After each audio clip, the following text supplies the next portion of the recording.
All right, welcome back. It's Sunday. Probably enjoying the spoils of making some money off your college football bets yesterday. And it's time for the show. The big games, the people that matter, the pros, the guys that play today, Sunday. It's Sunday morning quarterbacks. I got my two co-hosts back with me. As y'all know, it's Sosa Picks. Follow Sunday morning quarterbacks on every single platform. I got to get rid of that Twitter bird, start using the X. Got to update that. I haven't even thought of it. Now it's over my head. Like now that I see it, I kind of feel like it's necessary.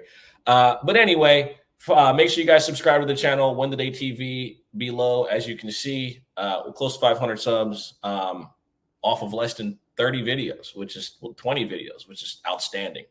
Appreciate everybody that's linked in or tapped in with us. It's only going to get better. Basketball season is coming. Sunday morning quarterbacks, as y'all know, is the football affiliate. We do Calling the Shots TV every morning, 8 a.m. During basketball season, covering the NBA from start to finish, all 82 games and the playoffs. But without further ado, welcome in my co-host. You know him as the K guru himself, getting ready for postseason baseball. My guy Spin Doc Sports and my guy D-Mac Wake 316. I know, just like myself, he's getting ready for the WNBA playoffs. Big Liberty fan. I think the Aces are going to cook them, but this isn't a football. This is a football show, not a basketball show. We're going to have to tap into the spaces for those debates and conversations over the next week or so. How y'all feeling today? Feeling great, man. Yeah, feeling good. I know it's not a baseball show, but right behind me, man. I believe. Was there I was there earlier this week. Place was insane, man. Feels like they stole it from Deion Sanders, but I'll allow it. It's been a long time. It's been a long time since we got to Twins got off the schneid. Yeah, man. But love to see it, man. Show, so 18 years. It's been so my son was trying to figure out, he's 16. He was trying to figure out when he's like, when's the last time I watched the Twins playoff win? And I'm like, you haven't. Like you haven't ever in your life. You've never seen it, son. And he was there with me. So it was cool. But yeah. That's cool. For sure. As you know, we're on to week 5. A lot happening. No show last week. It was my birthday, so wasn't doing anything on a Sunday morning. It was just, basic fun. But a year older, a year wiser. And my team is still the best team in football. The Bills look good, though. The Bills look really good. Off of last week, D-Mac, obviously your Chiefs winning. And then obviously, Spin, you winning a divisional game in relatively easy fashion. It was pretty easy. Yeah. I said on the last time we did a show that, I'm not going to try to slice and dice numbers about how we got here and how long this lasts. Normally that's me because I'm a metrics guy and I live and work in spreadsheets for the Bucks. I said, I'm just going to be a fan and I'm just going to float on this cloud until it falls out. I'm like, I'm just going to enjoy every second of this because I'm still not convinced that the bottom won't drop out because we've obviously seen our quarterback before, past history. So I'm just going to float and enjoy it. And as long as it lasts, I'm here. So enjoy the ride. That's right. I feel the same way about the Niners. We are blowing every expectation out of the water. And so I'm just going to enjoy the ride while it lasts. Yeah. Well, love to hear it. Baker Mayfield starting to talk a little more shit, reminding us that he's still Baker Mayfield. He will talk shit and make it seem like he's not accountable for anything ever, or it's never been his fault for anything that's actually happened. But yeah, it's looking good. D-Mac, obviously y'all won and didn't cover, which is like the story of the Kansas City Chiefs with Andy Reid and Patrick Mahomes. It's what Gennady Golovkin called the big drama show. Yeah, look, Mahomes likes to make it interesting. It's prime time. Just wanted to make it a close game. We got up 17-0. We're like, you know what? We can't just blow them out. So we got to get a little bit back in the game and make it a little bit a little bit more entertaining. You know, Better for Taylor ratings. Swift was in the building. We couldn't beat another team by 30, so we had to make it close. So. I'm tired of the Taylor Swift shit, but it is what it is. I don't want to. Hey, it was funny though. They showed her entrance, and I'm like, to hell with Taylor Swift. Hugh Jackman is there. Right? Cool. That's awesome. Wolverine is there, bro. Like, I don't give a fuck about her. But nah, certainly. A close game, a lot of hugging going on. A lot of calls, a lot of non-calls, a lot of conspiracy theories, a lot of but business as usual per se. The Chiefs obviously rebounding from that week 1 loss and emerging as a team that we think they are and believe that they will be. And like I said, it's no real surprises for me from my team. Brock Purdy looking like a seasoned vet, looking like he played 4 years in college and just simply continuously chopping wood, staying at it and continuing to play at a high level. Desmond Ridder still sucks. I have to say every chance I get, I'm going to say that. Tua Tagovailoa, woof. Not a good game against the Bills. Not really going to dwell on it because I got about a minute here where I can say some stuff. Sacked 4 times, lost by 4 touchdowns and extra points. The Ravens obviously destroying a rookie quarterback. We didn't get into that game, but yeah, nothing to see there. And yeah, the Raiders still continuously inventing ways to lose. And interesting about the Raiders. We talked about that when my buddies was over. We watched the Commanders Bears game, and we had a conversation about who would be the first head coach to be fired in 2023 in this season. So I'll turn it over to you guys in a second. One of the names that got brought up was McDaniels. And I said, I got to say no, because if they fire McDaniels for the next 3 to 4 years, what's going to be happening is Mark Davis is going to be paying 3 head coaches. And so if you think that whoever it is, like whoever the next guy is, has to be the guy, because if you miss, now you're paying 4. Now you're paying 4 head coaches at once. And I know that the team has been printing money since they moved to Vegas. I know that stadium still fills no matter how shitty they are or no matter how shitty coaching decisions that they make. It's beautiful, by the way, too. It's fucking beautiful. Yeah. Oh yeah. It's really phenomenal. Nice. Really nice. So, I mean, the team is still going to make money, but at some point, even if you're the owner, you got to ask yourself, do we just ride this guy out till the bitter end? And then by that time, the money that he's got to pay to Gruden is going to be gone, or presumably mostly off the books too. And then you can start over. This is a franchise where I know that our boy KD was on here last year as the Raiders guy. And shout out to KD if you're watching, man, because always love your takes, but especially on the Raiders. But I feel for you. I feel for all Raiders fans because they are in a tough spot because they have a shit ton of money invested in Jimmy. They have a shit ton of money invested in head coaches, and the results just aren't there. So, it sounds easy enough to just, cut bait, but you got to remember, I think we figured it out with what they owe Gruden still and what they would owe McDaniels. If they were to fire him now and hire another head coach at a reasonable price, you would be paying every single season approximately $100 million in coaches' salary, $75 to $100 million in coaches' salary. So this is something where I don't care what owner you are, like you might just have to ride it out with McDaniels, which is a scary thought for Raiders fans because that dude is bad. Yeah, I totally agree, but it is what it is. They made the bed. So yeah, as we all know, week 5 is here, and another London game. We got the Jaguars out in Buffalo. I just said out in Buffalo and London, right? Like I'm an idiot, but anyway, it's like Buffalo East. It's like Buffalo. You know what I mean? Buffalo East. The people from Buffalo look eerily similar in the streets. Does that work? Across the pond, Buffalo. Across the pond, Buffalo. You know what I'm saying? I'm sure there's some sort of waterfall somewhere around. I don't fucking know. But anyway, we got the Bills coming in 5.5-point favorites. The Jags, hefty money line at plus 198. Both teams coming off relatively impressive wins. The Bills beat the shit out of Miami like we just got into a few minutes ago. And Desmond Ridder is still ass. So in this one,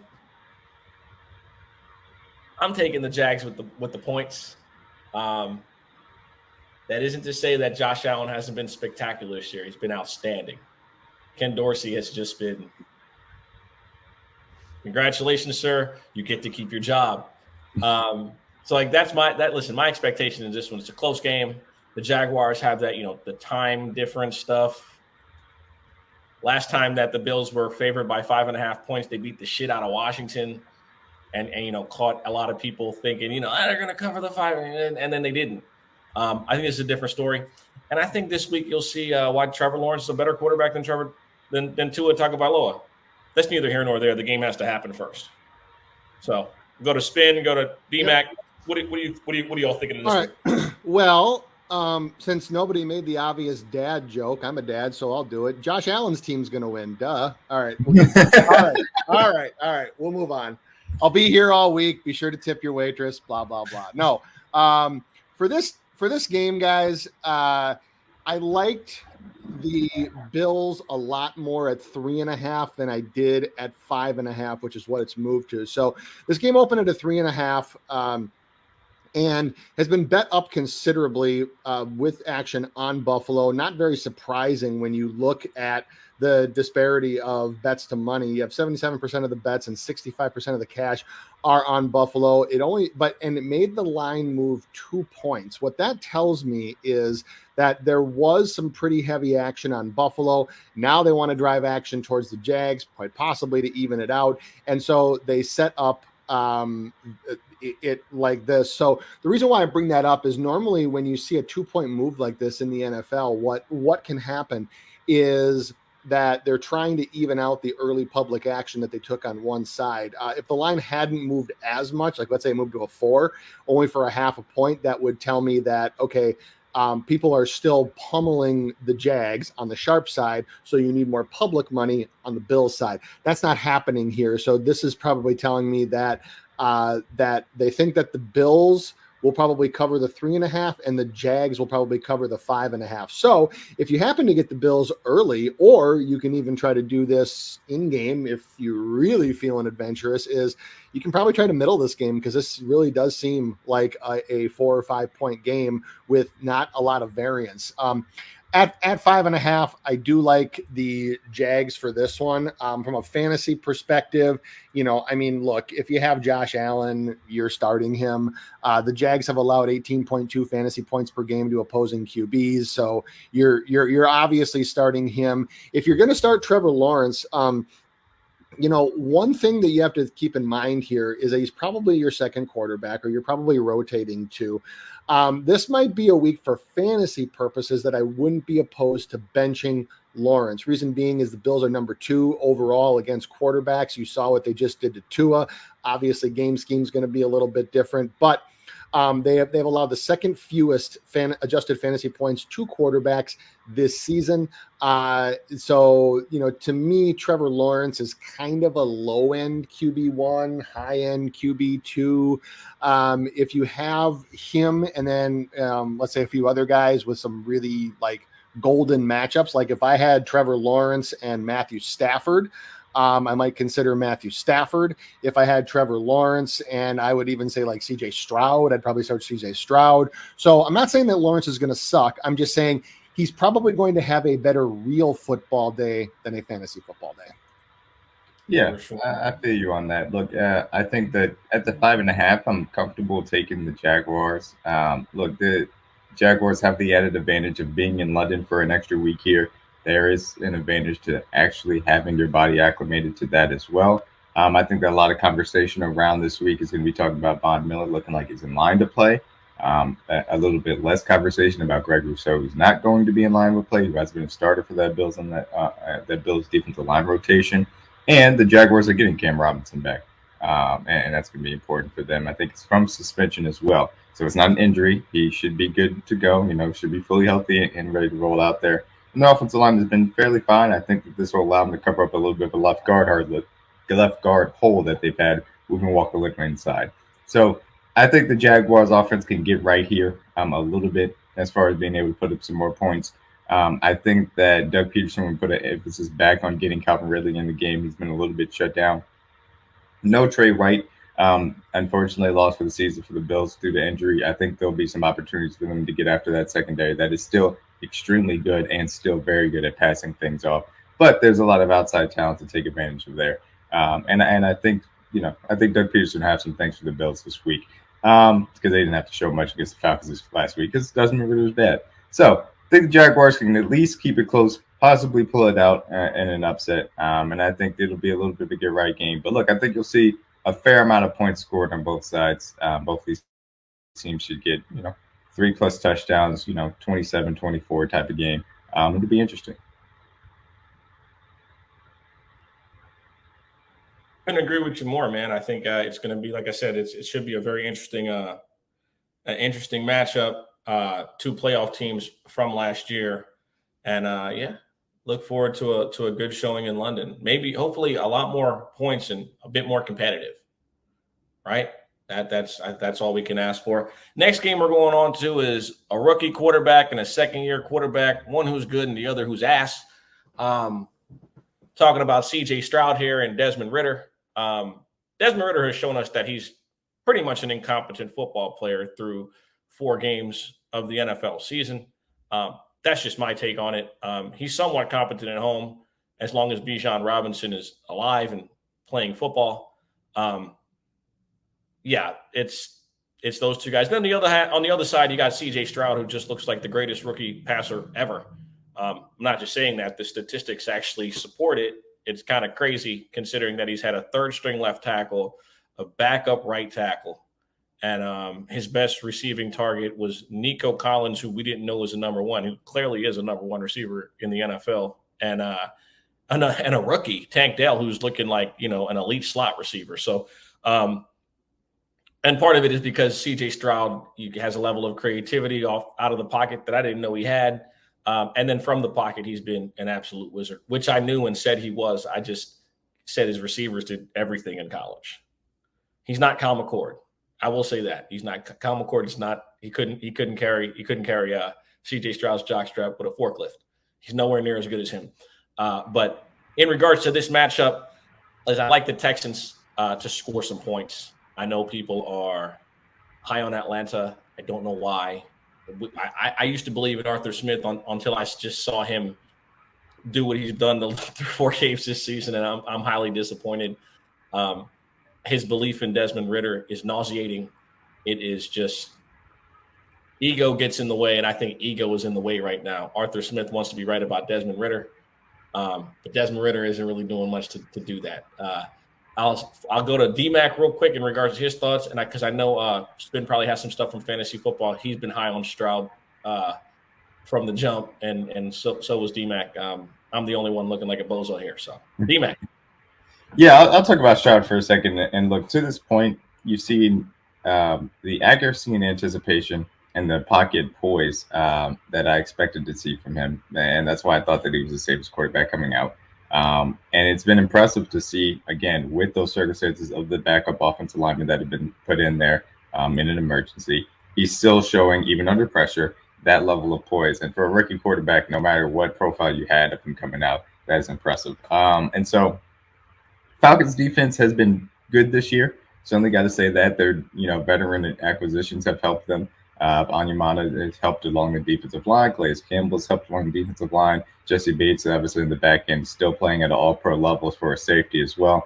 I think CJ, though, does have some opportunities to use his weapons accordingly and get after this secondary and stay away from Jesse Bates trying to bait him into some bad throws as well. Like you talked about, Nico, Tank Dell, Robert Woods. I think that's a very underrated wide receiver trio in the league right now. Like, those 3 guys are playing very well, especially within that San Francisco system, being able to block and then also get down the field, create explosive plays. You got to give those guys credit. Falcons, they love to run the ball. Texans have issues on their run defense. That absolutely is true. Ultimately, this comes down to, I think the Texans will put up points and the Falcons at a certain point won't be able to keep up. It is going to be important for Atlanta to play ball control, keep the ball on the ground, try to keep the ball out of C.J. Stroud's hands. Ultimately, though, I think the Texans end up winning this game. And unfortunately, Desmond Ridder, as we found out last week, is bad no matter it's a regular broadcast or it's in Toy Story mode, and that's unfortunate. which if it didn't have the glitches would have been one of the most fire things they've ever done. But the glitches fucked it. The glitches were bad, but it was still kind of fun to watch. I had a split screen with the regular one. I was like, oh, okay. I'm a Toy Story guy, so like absolutely. Listen, when I seen like the Photoshop of Bijan Robinson in like the football uniform that was a Buzz Lightyear outfit, I'm like, all right, cool. Like Trevor Lawrence in the Woody. Yeah, okay, this is gonna be cool. And then the glitches completely fucked it. I was trying to watch it. I'm not gonna lie. So, Spin, your thoughts on this one? You're on mute. No, I agree with pretty much. I mean, I can't disagree with anything that D-Max said. Look, you talked about the stubbornness of Arthur Smith, and if you're a fan of the Netflix documentary Quarterback, which I know a lot of people who are watching this will be, is that you could see it last year where he just, obviously I know he got hurt, but Arthur Smith was just itching to give up on Marcus Mariota to go with Desmond Ridder. He's done that. And obviously it's not working out for him this year, but I do think that, yes, definitely the pride is getting in the way. Now, when we talk about fantasy, CJ Stroud, for sure, I mentioned him in the last segment. He's turned in 3 straight top 12 fantasy finishes, and the Falcons for the year ranked 10th in run defense DVOA from Football Outsiders, but they're 27th in pass defense DVOA. So if you have CJ Stroud, he's probably your second quarterback with another tier 2 guy, like a Jared Goff or even like a Russell Wilson or a Dak Prescott or somebody like that. Start him over every single one of those guys. I actually personally think that Stroud's ceiling this week can extend into the top 10 for fantasy quarterbacks. So I think that there's a lot of DFS stacking potential there. And look, he is looking like a really, really good pocket passer who has some mobility. He's been every bit good as advertised. He's been everything that Bryce Young hasn't been, honestly. So when you talk about the rest of fantasy, Bijan Robinson, you're obviously starting if you have him. This actually could be a blow-up spot for Bijan. Texans are 28th in run defense DVOA and 29th in adjusted fantasy points allowed to running backs. That is obviously not very good. So I think you can for sure start Bijan. Now, the only thing that I would caution against is to go absolutely crazy with Houston pass catchers. Normally you think, okay, if you have both of them, a Stroud and a pass catcher, you can start them both in a stack.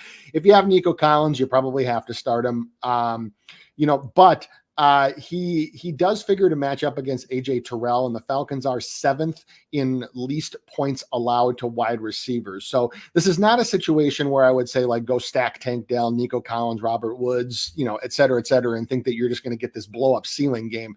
The total for this game actually isn't even set very high either.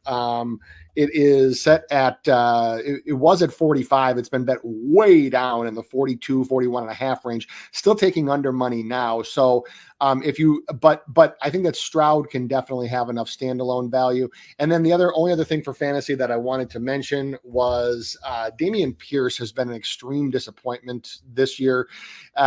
Pierce has been not good. However, starting tackles Laramie Tunsil and Titus Howard do return. They're actually really good in the run game.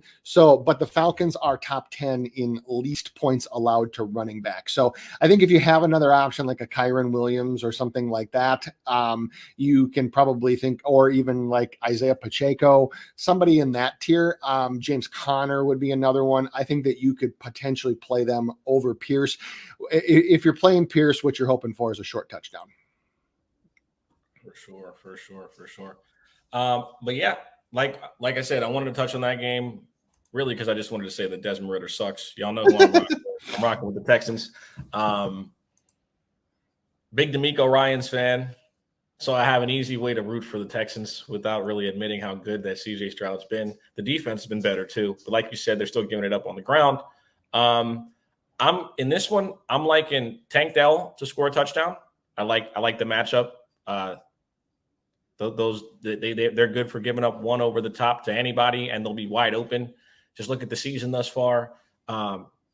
Dontavius Wicks, Dontavian Wicks against the Packers, wide open. Calvin Ridley, butt naked, wide open in the end zone. I see it happening here where it's just a busted coverage, or because they're good for one every game. So I like Tank Dell. Other than that, not too much else. We can move on to a divisional matchup that not a lot of people are talking about, in my opinion. It's the Ravens headed to as it Acrisure Stadium. It's no longer the big catch-up bottle. Taking on the Steelers. We got Lamar Jackson, his first game in his career with 2 rushing, 2 passing last week. Efficient. Played against a rookie quarterback, so people aren't going to show too much love. You're supposed to beat the shit out of rookie quarterbacks when they start on a fly. Although I do think DTR got all the reps for the week. He just was ass. He's just not good. Mm-hmm. But the general public are fucking dumb. They get some snaps in preseason games, and that guy's good. How'd Aiden O'Connell look? He fucking sucks too. But that's neither here nor there. In this one, you got the Ravens favored at 4.5. Steelers money line at a +176, a home dog. Over under 38. In this one, I'm expecting a bit of a rock fight, not necessarily on both sides. I do think that Pickett will struggle against this defense to some capacity. He will be good for a couple of big plays, just like every offense is at some point against Baltimore. But I think inevitably it's a close game down the stretch. Tomlin does everything in his power to keep it competitive. And I think the Baltimore Ravens are just simply a better football team, and they have number 8 on their side. I revere number 8 the same way I do number 15 for the Chiefs in the regular season, because these games he just wins them. He figures out ways. And when they lose games, it's the coach's fault. I'm sorry. I'm in the regular season, when I watch the Ravens play with Lamar Jackson as quarterback, all the losses are on the fucking coaches. I see him going for it on 4th and 1 at the goal line, 4th and 3 at the goal line, just doing dumb shit. I'm telling you that, like, when I look back on it, it's the coach. Against Indy, they just took their foot off the gas, got ultra conservative, and they kept the Colts in the game by just bullshitting. Divisional matchup, Mike Tomlin, man, your defense looking very suspect. Your offense equally as suspect. Obviously, it's easy to blame Canada and Matt Canada. But yeah, it's just the way the game goes, man. I'm rocking with the Ravens. I like 8 in this one. I like all the matchups. I think Odell Beckham, if he's coming back, he's healthy. I like Zay Flowers matchup in this one as well. Veer towards both of them. And Lamar to keep it going. I think Lamar will score another rushing touchdown. People must have forgot that he's still the best running quarterback ever. So, they forget. They forget quickly. Fucking tush pushes. But Spin, your thoughts on this one from a fantasy standpoint, the game, etc. Yeah, for the game, for me, this, especially at what the line is at now, I know it's been bet up considerably. I personally think that this line was set because of, one, recent history, because of how bad the Steelers have looked in certain areas. And number 2 is because I think that they knew that the public would pump the Ravens at basically a coin flip, at basically even money, which quite honestly, I would too. Now that it's at 4.5, especially now that it's exceeded the 4-point threshold, give me the Steelers all the way here at the 4.5. I don't think they win the game for sure. But when you go back and you look at the last 6 against these teams, to your point, Sosa, they've all, actually the last 5 have all been rock fights. Nobody has scored more than 20 points. Now, not one single team in the last 5 times that these two teams have played. The Steelers have won 5 of the last 6 outright, but they have also covered this number 6 times in a row. And actually, I think like 7 of last 8 or 8 of last 9. But anyways, this game between these two teams is always drag it out, slow, sluggish rock fight. So I think that just based on the ample past history, you look at the under. I think that you look at Pittsburgh here. I think that you can look at team totals under. From a fantasy perspective, if you have Lamar, you obviously have to start him. For everybody else, Yeah, I don't know. You can kind of pick and choose here. George Pickens, if you have him, the Steelers secondary is a little banged up, but with Deontay Johnson out, I think he'll probably get enough targets for Pickens in a PPR or non-PPR. Pickens doesn't really have that much more value in a PPR than non-PPR because most of his are low catch volume for high yardage or high yak. So I think if you have him, you can use him. I think if you have Zay Flowers, you can use him. I would tend to use him more in a PPR just because, well, so first of all, you don't even know about Beckham and Rashad Bateman, but Flowers has a 28.4 target share through 4 games. So I think that you can use him. As far as everybody else goes, outside of those, I'm not sure that I'd be jumping at the chance to start anybody in fantasy here. I'm probably going to have 0 DFS shares. These games are just way too low scoring. And as Sosa put it, rock fights for me to want to get heavily invested from a fantasy perspective. Yeah, that's completely understandable. I expect it to be that type of rock fight. We know how AFC North games tend to go. Generally speaking, last week, even against a spectacular Browns defense, the Ravens found a few explosive plays because of the special nature of Lamar Jackson making a few impressive throws and then also using his legs effectively. And you got to give that man credit. They've asked him to throw the ball more, and he's shown that he is one of the best throwers of the football in the game. And quiet any, crazy concerns that we heard during the spring while he was demanding to be paid what he was due to. It's going to be fascinating to see how the Steelers respond. I mean, you're at home. Got your divisional rival coming in. How is Tomlin going to get this team to stand up and have some pride? Because you got your butt whoops in Houston, and it wasn't pretty. It wasn't close either. You have to show that this season is not going to go down the drain. I know they're still without Deontay Johnson. They need some guys to step up and find a way because, Matt Canada's not going to be able to do it with his scheme. So it's going to be fascinating to see what kind of fight they have.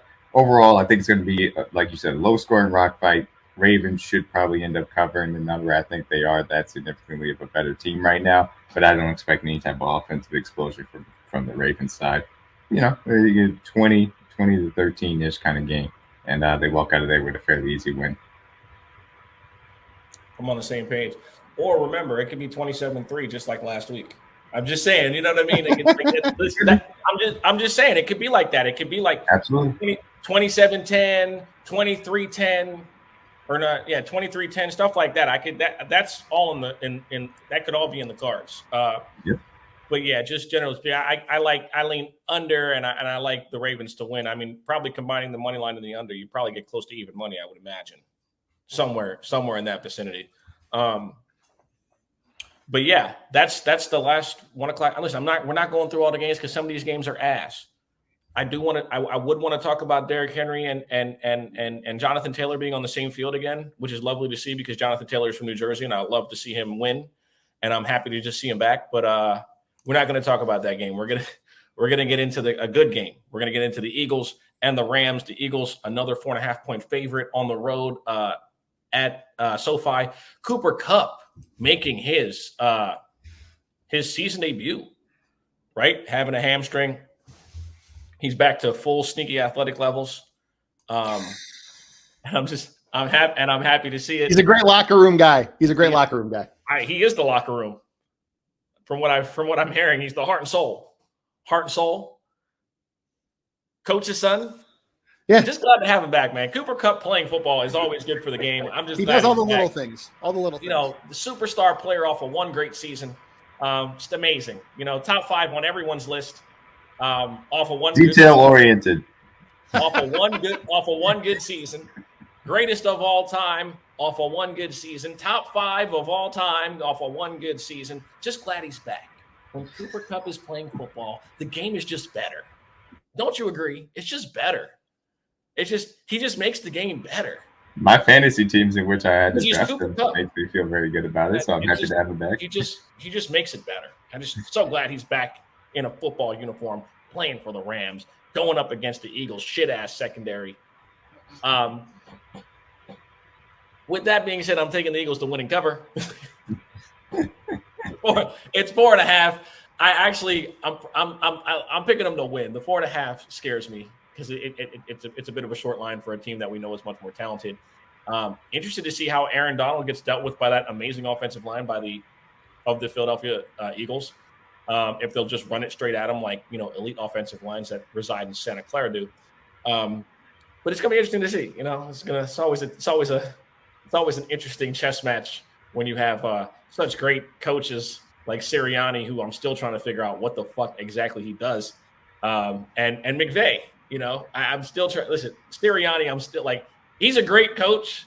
I'm just trying to figure out what he's great at. You know what I'm saying? But he's just one of those guys. There's something about him, right? It's something about him. So, I like. Listen, it'd be hard to bet against the Eagles and the 49ers right now. We can agree on that. They whether the Eagles look good while doing it, it's just tough to bet against them. The front four is going to get after the quarterback.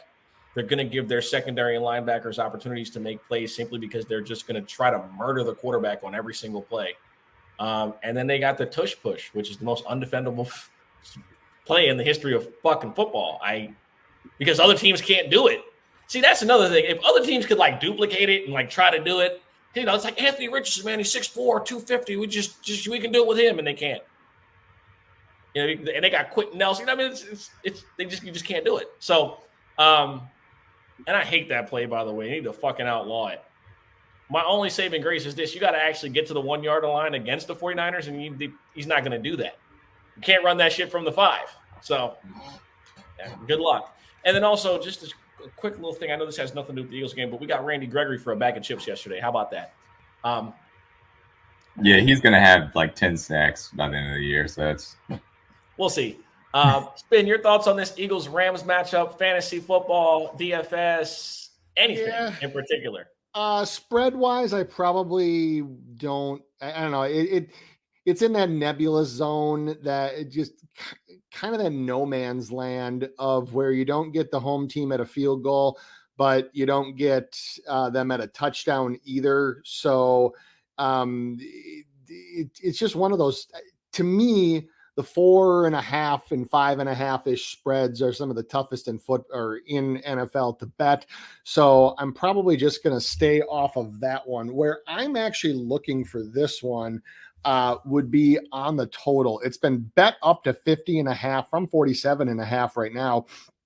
However, with the public just destroying the over, 81% of the bets, 87% of the money are on the over in this one.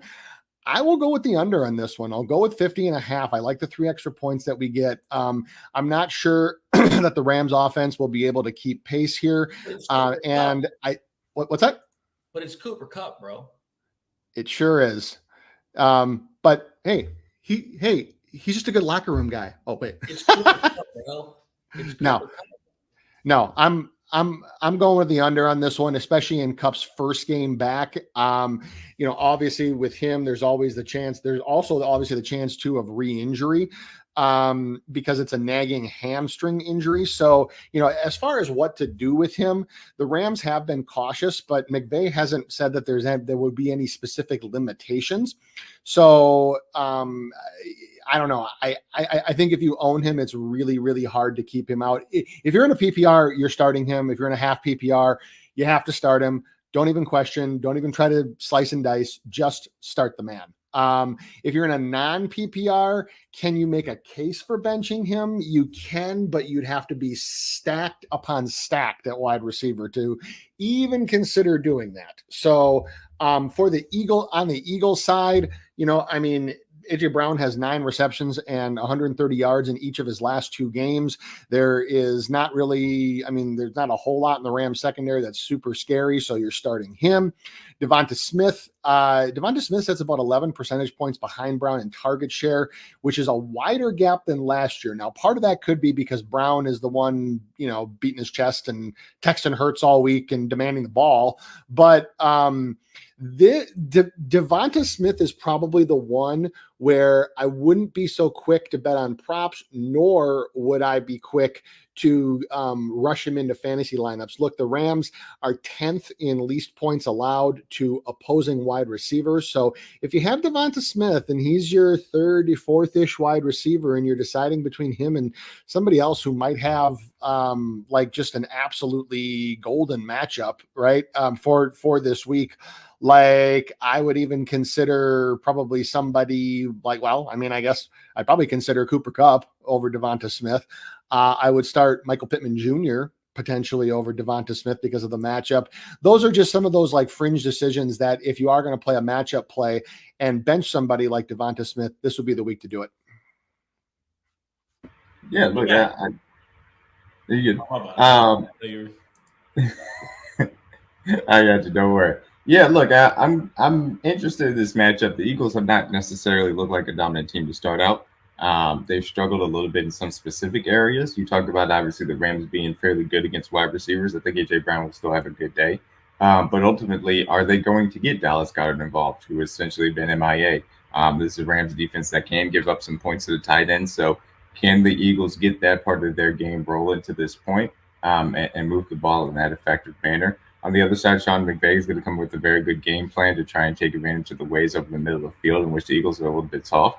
And I think they can get after him in that manner. Obviously, Puka's done a very good job settling down in certain zones. Higbee's been solid for them when they targeted him, and Cooper Kupp being back into the fold will certainly help a lot. I think there's a sneaky upset potential here for the Rams. Eagles going across country, overtime divisional win last week. I think that they have a chance to possibly pull one out against Philadelphia in LA. Well, y'all seen what happened. My dog done popped up. I'm on the Rams with the points. Give me Cooper Kupp back, creating havoc, and Puka Nacua playing well off it. I think you're about to see, might I say, Kupp and Woods 2.0. Because Nakua's like that. I'm sorry. I've made the decision, guys. All right, I've made it for you. He's like that. I'm looking at the tape. He got hips that do not lie. And also for you morons on the internet with the him and Cooper Kupp are doing completely different drills. Even though Cooper Kupp he looked crazy doing it. It was like, what the fuck? And then you look at Puka and it's like he's so much slower. Well, he's doing a completely different drill, you doofus. It was fun to laugh about though. Like it's like, damn, that's super sneaky. And that's all I could make out of it. I was like, damn, like that's the sneakiest I've ever seen an athlete in my life. I like that Woods and Kupp comparison though, because like Woods, he's got a feel for the game at a high level, and he really likes to block. And McVay loves those wide receivers that can block. So really understands elite and understanding leverage points. My goodness, like that's when I look at him play, that's what I see. I'm just like, damn, like he's looking at the option routes galore, bro. And the thing is, with Kupp, you can run now with Nacua. You can run all types of underneath shit, all types of like double moves, little wrinkles. It's gonna be interesting. I still think they're a player for Jonathan Taylor, even though Jonathan Taylor looks like he's about to shut up and run. I mean, I'm not gonna lie. If I saw Anthony Richardson looking the way he did, I wouldn't mind playing with him either. You know, I wouldn't. Right. I mean, if Zach Moss can get off like that, Jonathan Taylor's like, damn, like.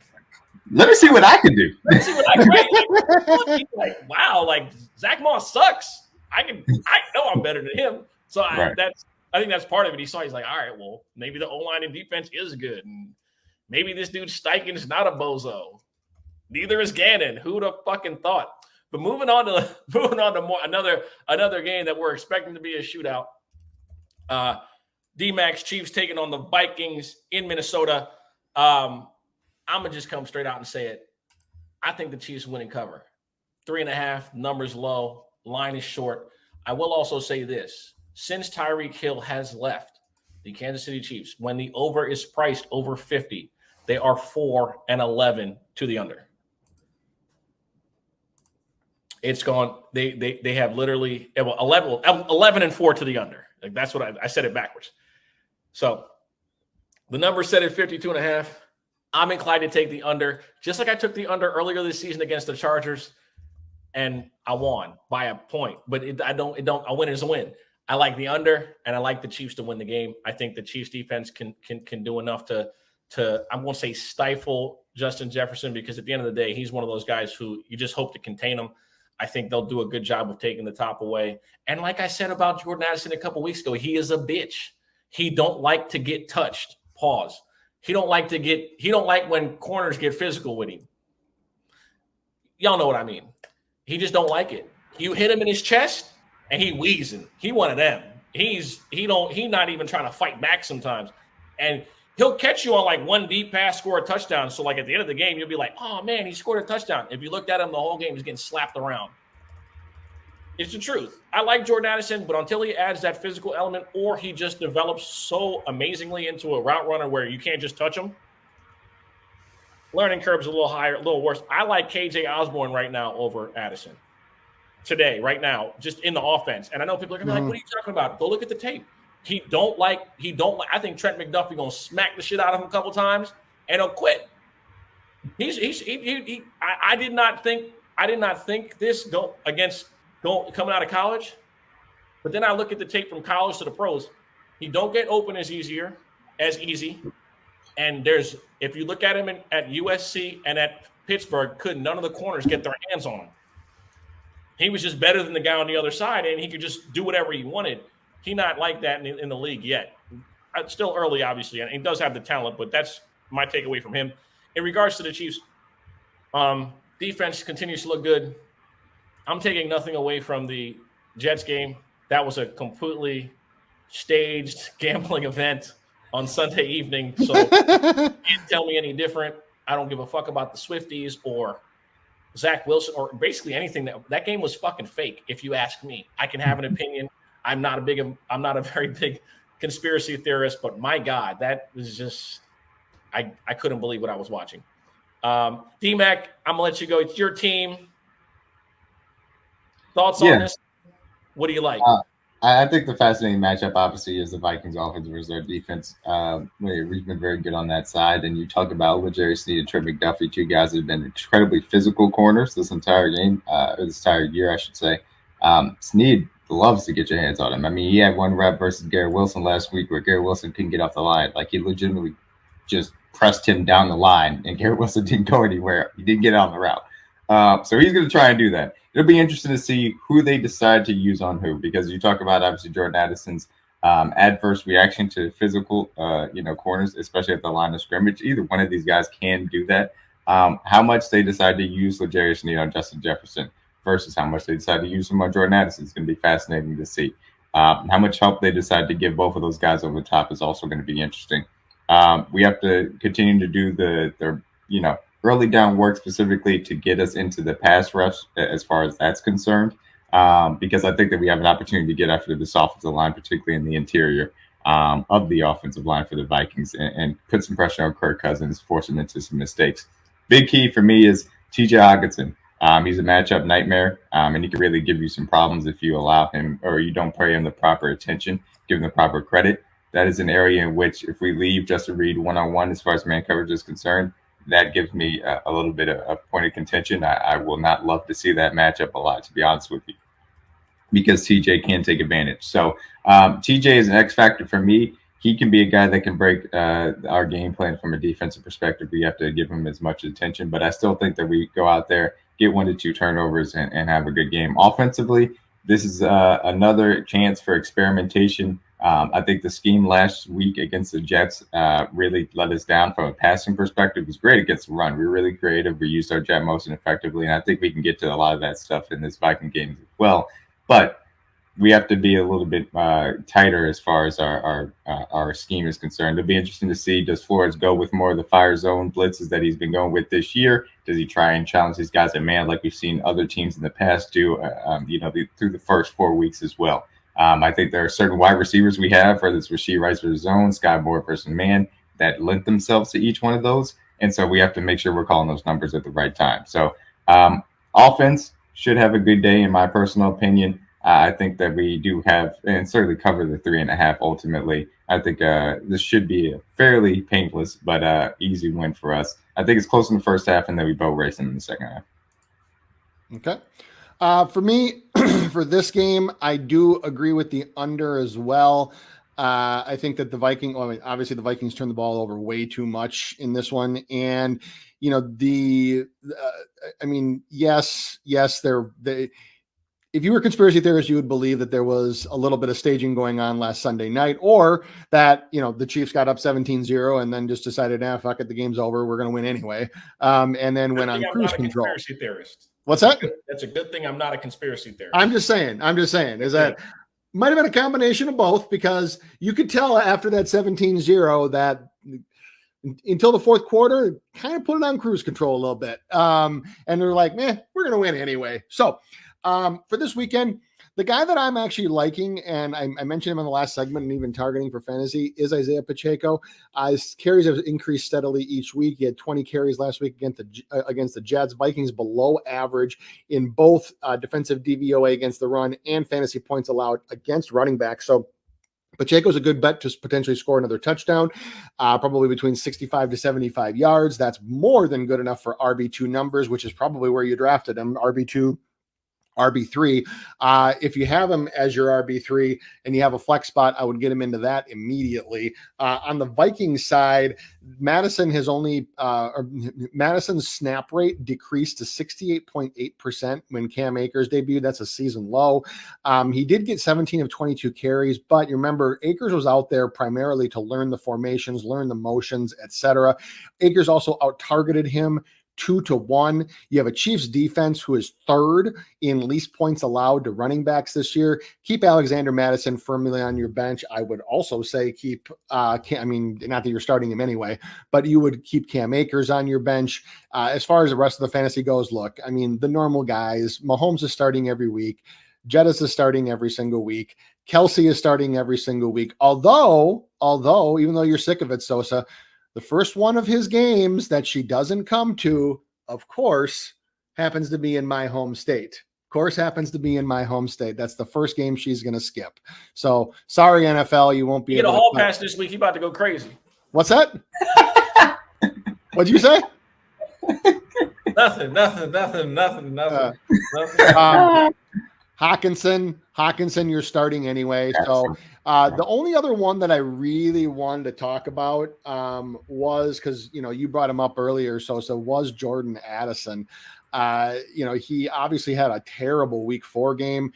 Cousins only threw 19 passes. So for this game, they're probably, because of how well Kansas City defends the run, you're probably going to see a little bit more shade towards the pass.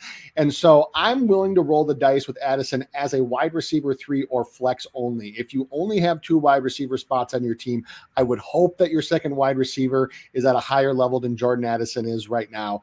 But in 3 wide receiver leagues, or in leagues where you can go wide receiver, running back, flex, if you have lack of a better option, what I always say is just pick the matchup that makes the most sense. And against a team that's probably going to funnel more towards the pass because of how bad the Vikings run game has been, and how the fact that they're underdogs and presumably will be behind at some point in this game, is that I think that Addison can make a lot of sense as a wide receiver 3. However, understand, if you are doing that, you are playing high risk, high reward. So you saw Addison's ceiling in the first 2 weeks of the year. You saw his floor last week. Proceed accordingly. Yeah, and I'll say just one little nugget. This is Jerick McKinnon's return to Minnesota. It's been talking a little bit about it throughout the week. Nobody likes to scheme up running back touchdowns like Andy Reid, especially in the red zone. Jerick McKinnon anytime touchdown might be a nice thing to sprinkle some money on. I already did it, man. I've already done it. I was going to actually bring that up. Obviously, Jerick McKinnon left Minnesota, signed with San Francisco, couldn't shake the injuries. Would have loved to see him in a Shanahan offense, but unfortunately, he just could not shake the injuries when he was in San Fran. Got us for a big bag, then went to Kansas City and has been very formidable in that offense. He plays just like Brian Westbrook, if you guys remember him. Exact same game. Scat back, catch a bunch of passes. Very good in pass protection too. Excellent in pass protection. People don't pay attention to that at all, but he don't miss blitz pickups, and he is amazing at it. And you kind of see like why Andy Reid kind of doesn't want to like overuse him because he knows like that's huge, especially later in the season when teams are scheming up new shit and they're looking at the first half of what you did and what can we exploit differently. McKinnon is, when you talk about pass protection, if you understand the game, he holds a different level of value, bro, because none of those other running backs come close to what he brings you from that. And he's also the best receiver. He can catch passes best and he can pass protect, which is usually not the case. It's usually the complete opposite. Because usually the back that can catch passes is never blocking. But you can still add a different dimension to the offense knowing that guy is going to keep you clean. So just a quick thought in regards to McKinnon, why they don't overuse him, because they know that his value as the season goes on gets higher. So, absolutely. With that being said, we're going to move on to the Sunday night game, the most important game in football, according to people who aren't Niners fans. Again, man, I don't want to come on here and sound like a homer, but I'm going to do it any fucking way because I can. Listen, we're going to win. I'm a Niners fan. People know that. Nobody puts fear in my heart anymore. And I don't have to worry about entering a game with the caveat of knowing that my quarterback's going to turn the ball over a couple times and I'm going to need my defense to play like astronomically every week because my quarterback just is allergic to throwing the ball to teammates of his, Eliminating that has completely changed the way I approach 49er games. We're the best team in football. You can make an argument that the Buffalo Bills have the best win in football, right? I have no qualms about that. The way they dismantled the Dolphins last week, I get it. Consistency on both sides of the ball, running the ball, passing the ball. Defensively, we're not giving up anything in the pass. We're not giving up a lot in the run. The only team that really got a couple scores off us was a divisional opponent. We're not giving up explosive plays. All right, that was my minute. I had to do that. In regards to this game, the Cowboys are a formidable opponent. I mean, they're extremely talented across the board. The trenches are good. Their defensive line is outrageously good. Leighton Vander Esch, another sneaky athlete. Micah Parsons, what can we say about him? Just an alien superstar, right? It's like Beyonce wrote the song about him. And he's just special, It's like the greatest defensive player I've ever seen. Oh, no, these are fucking quotes from idiots.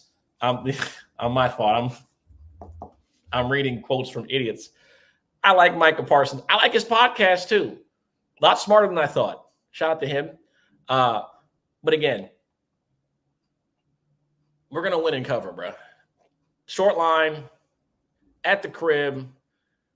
Dak Prescott will find a way to fuck it off.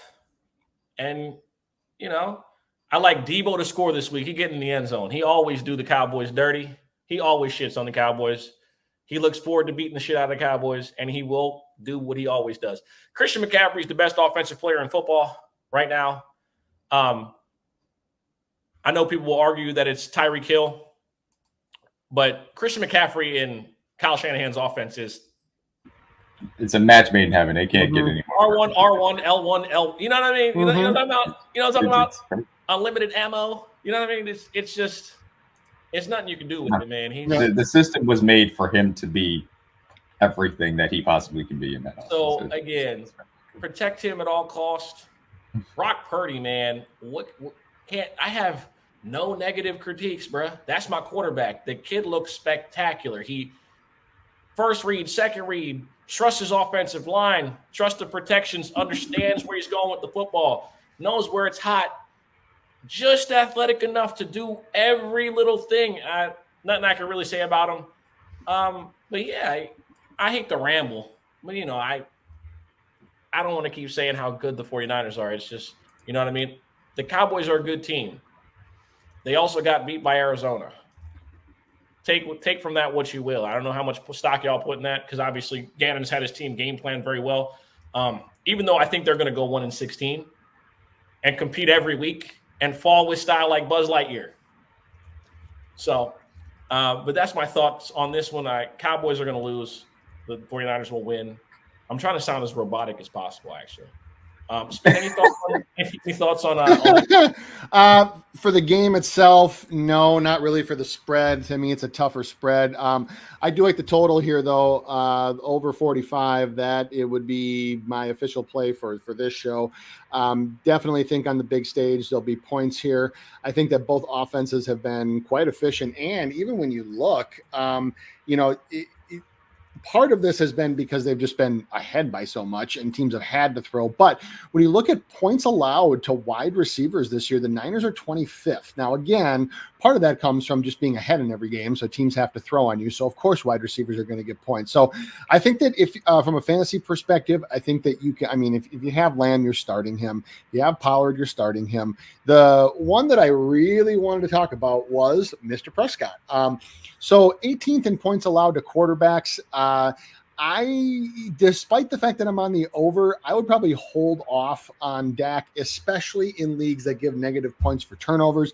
Against a defense like this, he's very prone to turning the ball over, and those points could mean the difference. So if you have Dak, you probably have another tier 2 quarterback. You probably have a Stafford.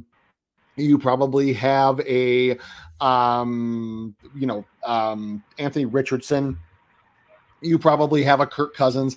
I would start all of those guys over Dak this week. Just very, very middling projections for him. But Tony Pollard, I think that you can get into the starting lineup. He gets more than enough volume. CeeDee Lamb, you're starting. George Kittle, you're starting. McCaffrey is obviously starting. The one that I did want to talk about, though, was Jake Ferguson. Targets have actually increased steadily. He's becoming more integrated into the offense. San Francisco is bottom half in points allowed to tight ends. If you think this game's going over, you can probably get a lot of shares of Jake Ferguson for very, very cheap. So I'm going to be looking at his yards, his receptions, potentially even him to catch a touchdown. But for me, I think that this is a game that the Niners do win, but possibly cover. Either way, it's going to be right on that edge. But I can very easily see this as like a 31-27 game with a lot of points, quite honestly. They're not scoring 27 points against us. Let me get that out the way. All right. Over 45 would be the official play. I don't really give a shit. 45, we'll get you 35. That's fine. I don't give a shit how it happens. Whatever the difference is, don't worry about it. We're going to score 30. We're going to score 30. Makes no difference to me how it works. Jake Ferguson is dating a Cavinder twin. Yep. So he's winning off the field. Dropping passes, has had some drops, but he's not fumbling the ball off the field. So gotta give him a shout out there, man. Listen, winning in real life and off the field it's important. So shout out to Jake Ferguson. He definitely listens to like exclusively like rap music made from 2004 to 2010. He's one of those guys. I can tell by the way he runs and then celebrates touchdowns. You can tell those things about Kelsey. Kelsey's like that too. It's like the way he said, you just know. It's like, You know, Kelsey got a lot of pole wall in his phone. Oh yeah, he's done this at a barbecue before. Yeah, I know. Look, a couple. Shout out to Jake Ferguson, having a very good season. Underrated fantasy pickup. Obviously, the Niners defense is very good over the middle, so that'll be a different challenge for him to try and face. But in general, if he has a bad week and for some reason out there in your waivers and you need a tight end, by all means do pick him up because they are continuing to give him more targets as well. As far as the game is concerned, Niners just got the Cowboys number. The ways in which the Niners defense is set up really gives Dak Prescott some troubles. I don't know if he's really necessarily solved that to the point. I don't think Brandon Cooks has come in and really tried to give them that extra element that they needed to solve those questions whenever they're presented. Nick Bosa is getting double teamed like hell right now. It's insane what his double team rate is. And that's allowing the rest of the defensive line for the 49ers to eat at this current moment in time. And you got to give those guys credit for stepping up. Ultimately, no Trayvon Diggs, unfortunately. Well, no Trayvon Diggs, I should say. Obviously done for the season. I think you see more of Brandon Ayuk continue to establish himself as one of the best wide receivers in the NFL. They've schemed up some very good things for him to get the job done against some corners. I think Stephon Gilmore's good, but I still think that he could be had by Ayuk ultimately. So I think that this is a Niners team that can get after them on offense. I think the Cowboys will find some points, but ultimately Dak will turn the ball over 1 to 2 times. And that'll be that. I think the Niners get out of there with a win. probably, by a touchdown. I truly do believe that they're simply that much of a better team and that much of a bad matchup for Dallas. 33-14, no problem. We're going to score 30 points. Like, bro, we're going to score. I believe I can see 30. Yeah. We're going to score 30 points. And that's why people should be scared. We're not going to give the ball to the other team 3-4. It's not, that's over with. That shit is over with. I'm telling you, that was the one thing that kept other teams in games. Our fucking quarterback giving the other team the ball, bro. It's over with. See me in fucking Vegas. Super Bowl. That's it. I'm not worried about none of these regular season games. I'm not worried about none of these teams in the NFL. None of them. Not even scared of Mahomes anymore. No, I'm not even scared of him. As long as my quarterback not giving the other team the ball, we're the best team in football by a country mile. That's right. I said it. Not close. Not close. We're y'all. The rest of the league is here, and we here. See how like it's above the picture? You can't even see my hand. That's really high. That much better than everyone. I'm done talking shit, man. Another episode of Sunday Morning Quarterbacks in the books. We're not going to bore you with any of the games that you don't want to talk about or hear about. We gave you our insights and our thoughts, a winner on just about every single game. Make sure you guys are following Sunday Morning Quarterbacks on Sunday QBs on every single platform. Follow and subscribe to Win the Day TV. A lot of basketball stuff coming here soon with Calling Shots TV and all of my people on the internet. Make sure you guys are following DMAC. He does Kingdom Cast. That's Kingdom Cast with 2 Ks. He's a contributor for them. He does a bunch of other stuff. Spin Doc, obviously, he's on Pub Sports Radio here and there with Sharpie. Baseball playoffs are a lock right now, going crazy. It's been winning me and all of my constituents tons of money. Make sure you guys tap in with Win the Day VIP if you really want to make some extra cash. Am I forgetting anything? The Dodgers are going to win the World Series. I think that's it. Thank you guys for joining. Make sure you guys follow every single platform up there. We got some, like I said, some huge things coming. Subscribe to the YouTube. And again, thank you for tuning in. Best of luck on your bets. Unless you're betting on Desmond Ridder, because that's a donation.